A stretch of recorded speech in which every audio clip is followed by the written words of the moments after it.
E aí, pessoal? Em nome da Ford College, é um prazer imenso dar as boas-vindas ao nosso grande voo de teste. Na nossa explanação de hoje, a gente vai colocar a mão na massa na implantação guiada e na execução de testes de scripts de interação na Solana. Sabe todo aquele planejamento teórico absurdo e o design de interfaces que a gente construiu juntos nas etapas anteriores? Pois é, chegou a hora da verdade. Vamos tirar os planos da prancheta e ver como essa engenharia toda se comporta na prática. Bora lá? O nosso checklist de pré-voo de hoje é super direto. A gente tem 5 passos aqui. Bem-vindos ao teste de voo, preparando o ambiente, o passo a passo da decolagem, verificando os resultados e, para fechar, diagnóstico e próximos passos. Entrando na nossa sessão número 1, bem-vindos ao teste de voo, do projeto arquitetônico direto para o túnel de vento. Chegou aquele momento decisivo, né? Nas explanações passadas, o nosso foco era puramente na arquitetura. Mas agora a coisa fica séria. Tentar testar lógicas complexas que a gente acabou de criar direto na mainnet, que é a rede principal funcionando ao vivo, é literalmente como tentar construir um paraquedas enquanto a gente já está em queda livre, é um risco gigante e custa caro. Por outro lado, a gente tem o Local Validator, o nosso validador local.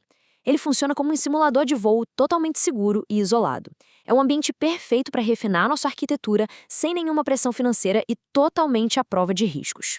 E para operar dentro desse nosso simulador incrível, a ferramenta central é o que a gente chama de Transaction Underline Demo. Basicamente, é um script de protótipo construído em Rust. Para facilitar, pensa nele como aquele modelo de aeronave novinho em folha, sabe? Aquele modelo que foi cuidadosamente projetado e que a gente vai colocar sob pressão máxima hoje. A única missão dele na vida é executar transações de exemplo que vão forçar e testar todos os limites daquelas interfaces que já definimos lá no contrato do projeto.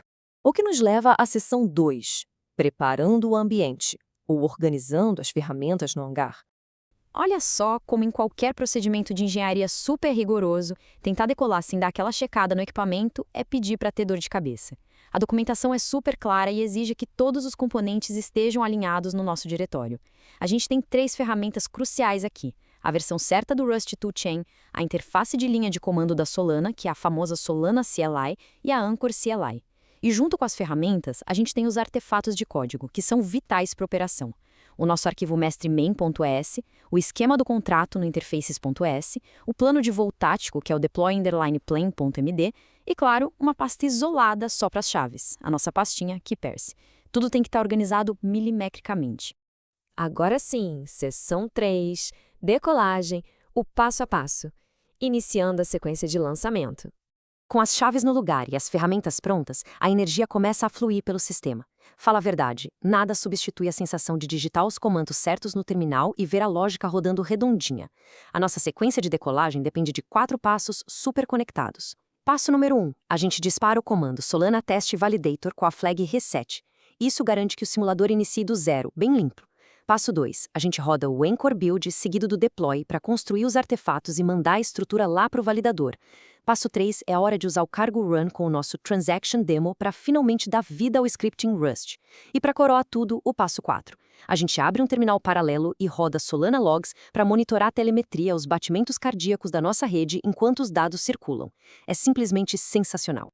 Entrando na seção 4, verificando os resultados, checando os dados de telemetria. Assim que a máquina começa a rodar e gerar dados, o nosso trabalho passa a ser a observação dos instrumentos, entendendo certinho o que cada comando faz. Dá uma olhada nessa relação de causa e efeito.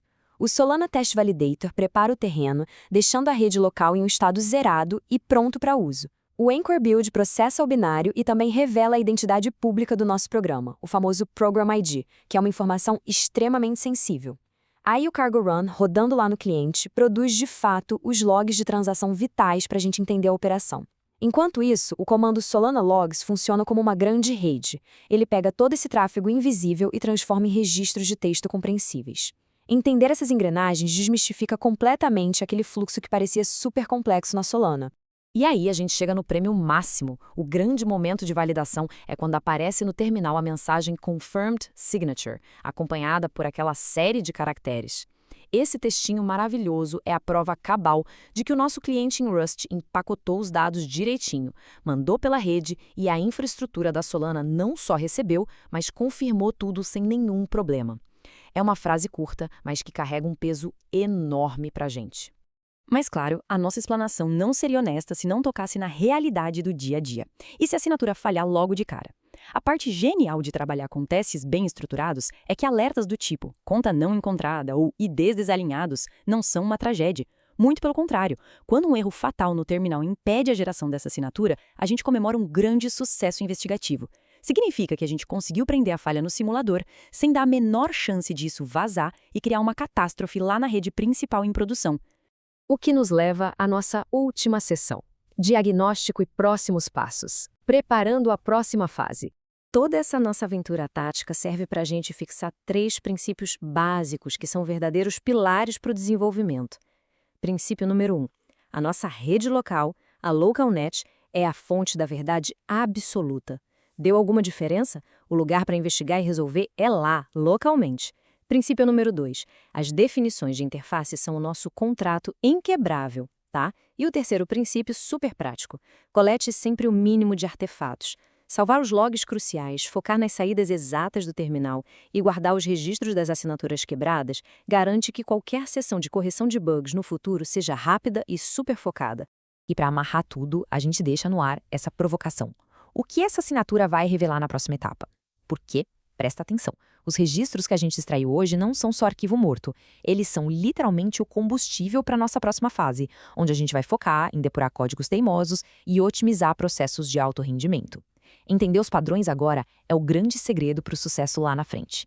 Em nome da Forge College, esperamos muito que essa explanação tenha sido clara e super útil. Para mergulhar ainda mais fundo nessas técnicas e em tudo que envolve o mundo Web 3, acesse o site forge.college. Um grande abraço e até a nossa próxima explanação.